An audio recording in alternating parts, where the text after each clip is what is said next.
بسم اللہ الرحمن الرحیم اللہم صلی علی سیدنا و مولانا محمد وعلی آل سیدنا و مولانا محمد وبارک وسلم وصلوا علیہ۔ تمام ناظرین السلام علیکم ورحمۃ اللہ وبرکاتہ۔ اللہ کی ذات سے امید ہے تمام احباب عافیت سے ہوں گے۔ ہماری دعا ہے اللہ تعالیٰ سب کو حفظ و امان میں رکھے اور اللہ تعالیٰ دنیا اور آخرت کی خوشیاں نصیب فرمائے۔ آج کا عمل ان بے اولاد حضرات کے لیے، ان خواتین کے لیے، ان بچیوں اور بہنوں کے لیے جو نرینہ اولاد کے لیے خواہش رکھتے ہیں اور ان کے ہاں نرینہ اولاد نہیں ہے۔ سب سے پہلی چیز تو یہ ذہن میں رکھیں کہ اولاد دینا اللہ تعالیٰ کے اختیار میں ہے، کسی بھی اور شخص کے، کسی بھی کائنات کے فرد کے اختیار میں نہیں کہ وہ اولاد دے سکے۔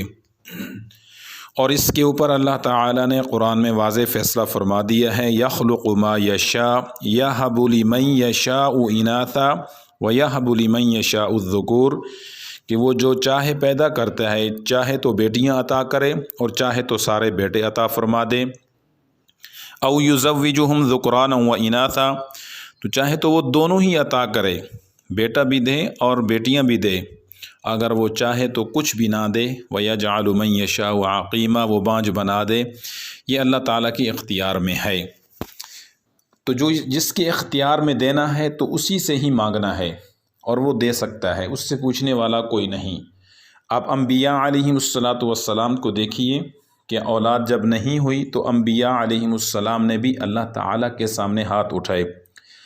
سیدنا ابراہیم خلیل اللہ علیہ السلام بڑی عمر ہو گئی، اولاد نہیں ہوئی، تو اللہ تعالیٰ سے دعا مانگتے ہیں اور کیا کہتے ہیں؟ رب ہب لی من الصالحین، اے پروردگار مجھے بیٹا عطا فرما۔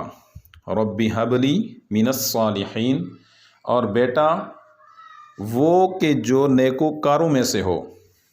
تو اللہ تعالیٰ نے فبشرناہ بغلام حلیم، خوشخبری دی۔ تو یہ وہ دعا ہے جو حضرت سیدنا ابراہیم علیہ السلام کی دعا ہے، اور سیدنا ابراہیم علیہ السلام نے اللہ تعالیٰ سے مانگا ہے، اور اللہ تعالیٰ نے ان کی دعا کو قبول فرما کے اللہ تعالیٰ نے حضرت اسماعیل کی شکل میں بیٹا عطا فرمایا۔ تو یہ دعا کا طریقہ کس طرح ہے؟ اس سے پہلے آپ نے ایک وظیفہ پڑھنا ہے، بعد نماز عشاء جائے نماز پہ بیٹھ کے جو اولاد نرینہ کی خواہش رکھتے ہیں ان کے لیے بہترین اور مجرب عمل ہے۔ وظیفہ کیا ہے؟ یا خالق یا بارئ یا مصور، یا اللہ یا خالق یا بارئ یا مصور، 313 مرتبہ جائے نماز پہ بیٹھ کے، اور اس کے بعد سیدنا ابراہیم علیہ السلام کی جو دعا ہے رب ہب لی من الصالحین، رب ہب لی من الصالحین، اس سے جا کے سجدہ میں 100 مرتبہ پڑھنا ہے، سجدہ میں ہی پڑھنا ہے، اور پڑھنے کے بعد سجدے میں ہی دعا کرنی ہے۔ اگر آپ لمبا سجدہ نہیں کر سکتے تو پھر آپ 10 مرتبہ سجدے میں پڑھیں اور پھر اس کے بعد دعا کریں، یا اگر پھر بھی سجدے میں آپ کے لیے مشکل ہے تو آپ اسی وظیفہ کے بعد 313 مرتبہ اس دعا کو پڑھیں۔ تو اس سے انشاءاللہ تعالی اللہ تعالیٰ اولاد نرینہ عطا فرمائیں گے، اور جو بے اولاد ہیں انہیں اللہ اولاد بھی عطا فرمائیں گے۔